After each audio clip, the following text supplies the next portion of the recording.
واو ورفير أديجا دقسم من هذا أروس مو قلي ورني عجيب أروس ده هذا قلي موليه هذا ورفير هذا تيزنو وصف لكل هذا استريل إنجوا موليه معنا والله عجيب هذا قاري صباح سوكت موليه معنا تيزنو فيري الله محانه وين خوفك سنيجا حقيقتي waxaan dareemayaa inaan nolosha waxba u qabsan warniyo noloshan cajiib way wallahi war dadka siday rabaan way helaan saaxiib anigana sidaan ramo beelabaniyo wartaysan oo fiir saaxiib adiniyo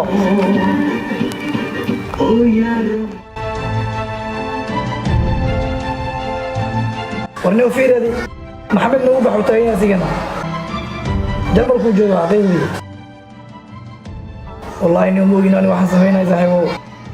adduunka saar lagu beelanay badan maxamed fiiri saaxiibow badana maxaan u dhahnaa saaxiibadeena way naga farxad badan yihiin oo aan u dhihi weyna saaxiibadeena way naga muruga badan yihiin wax micnaa ma sameynayso waan arki karnaa dadka kale guulahooda waa inaynu aqbalnaa oo aan ku farxanaa waxaan haysano anaga ceeb ma aha inaad u hambaliyeysid ama aad u sacbatuntid dadka guuleystay laakiin waxa ceeb ah inaad u noolaatid mar walba dadka kale guulahooda si aad u daawato kaliya kullama aan ku qanacno ama aan ku farxano waxaan haysano ama aan ogaano awoodaheena markaas ayaan ogaan karnaa qiimaha iyo awoodaha dadka kale waxba ha isku murjin saaxiib